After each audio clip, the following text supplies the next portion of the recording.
Hello, everyone, and thank you so much for joining us for another edition of Reporter's Notebook. For those of you who haven't watched Reporter's Notebook before, it's one of my favorite segments where towards the end of our days, we get to pull in some of our reporters, maybe some producers, maybe some editors into our digital studio here at WNCT and kind of break down what their day looks like, dive a little deeper into those stories we cover for you guys each and every day. So today we are joined by Miss Camila Barco on Zoom. Hello, hello. Hello, happy Monday. Happy Monday. I know it's the start of the week. It's been rainy out. It's like, ugh, what the heck? I know. And you were outside. I feel like I haven't seen the sun in almost a month. I know, seriously. And it's so weird because it was like, what, 1 week ago or something like that we had just that one beautiful, gorgeous day of weather. And then it's just been rain and miserable for the rest of that. So I know you were outside today during your story, so I can see you got your little rain jacket on over there. So are you staying bundled up and warm and dry out there? Yes, definitely. It's hard to, I think after 2 years of being here, you would think that I would be accustomed to cold weather, Right. but I am still not.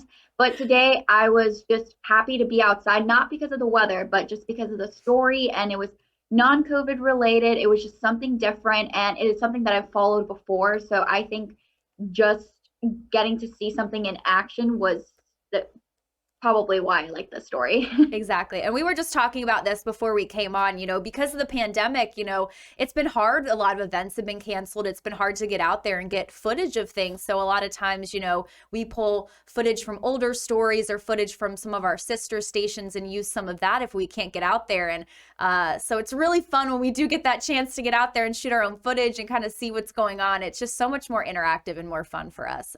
Fun fact. Yes, exactly. So I'm going to let Camila take it away and tell us what her story was. Like she said, this was a follow-up to something she's done before. So Camila, talk to us about what your story was today.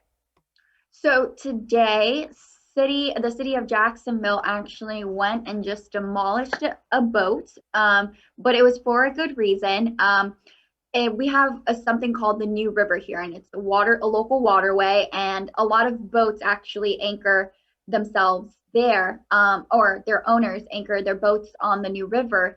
However, over the past few years, especially after Hurricane Florence, a lot of those boats were just either neglected, abandoned, they weren't touched. And obviously that just poses a threat to not only the animals that live in that water, but also people that drive around in their boats there.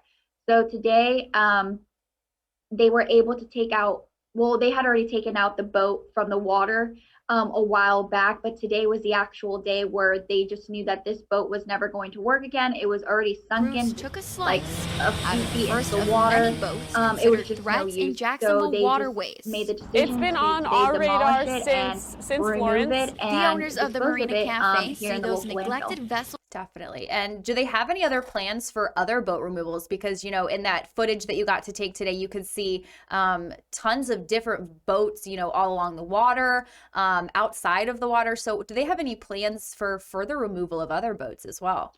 Yes. So I had gone out to the water with them a few weeks ago. No, not a few weeks ago, a few months ago. And when I went out there, they told me that they had about 15 in mind that they thought they were going to be able to remove. However, they've narrowed it down to at least 7 boats will go through the same thing that this boat has gone through, which is being taken out of the water. They will demolish it. They'll have city crews chop up the last bit of it, and then they'll toss it on into our the radar truck, and then away it goes Florence. to the landfill. The owners So of the they do have Marina plans to Cafe keep see moving those this forward. neglected vessels And that's every the day great part about outside it. their We always hear windows. about They're on certain board with the rules initiative.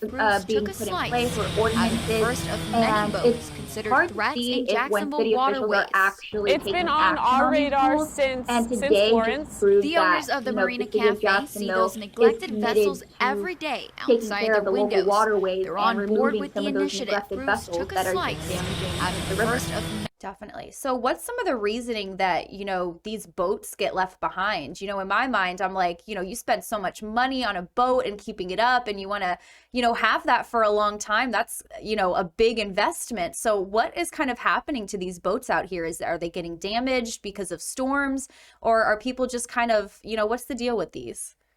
So I don't think there's one specific reason. However, when I spoke to the to the city workers, they told me that they had just seen so many of these boats left behind because of Florence. Some of these have been there for more than 5 years. So Wow. either my guess is like some of these don't work, or some people just did not want to take these after the storm. So there's no exact reason, but I just know that a lot of them popped up after Hurricane Florence, and that was just like a traumatic event Right. for Eastern North Carolina. So I'm just guessing a lot of these boats were just not working after a while. But you know, today was just a step forward to remove those from the waterways to try to help out the animals that live there. Definitely. And that's a great way to, again, help the environment and get some of this stuff out of the way for people to boat safely and for these animals to have a safe environment. And I know this has also been sort of an issue along the Neuse River. They've got, you know, a lot of boats in there as well that are just down, and they've been there, I mean, for years and years and years. So I know this is definitely, you know, sort of an issue in this area to these boats just being left here. Right. I think our own Madison Forsey has done a story on this too. So we know that it's not just a problem here in the city of Jacksonville. We know it's been happening in New Bern as well.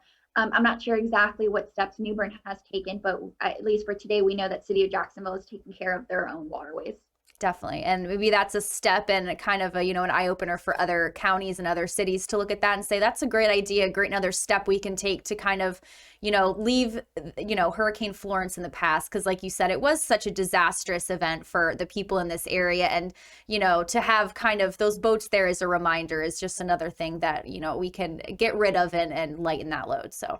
Right. And I think the interesting part about today was, one of the employees that I interviewed, one of the city employees that I interviewed, she was saying how they just used city resources to get the well, they didn't get, the city did not take the boat out, but they used city resources to demolish it, cut up the last bits and pieces, and then remove it from where it was. So it's not like they had to raise taxes or just get any other funds to do this. They did this within the resources that they had in the city. So I think that was an eye opener for maybe other counties or cities in the area that, you know, you don't have to spend millions of dollars to try to make this happen. I think a collaboration between different agencies can make it happen.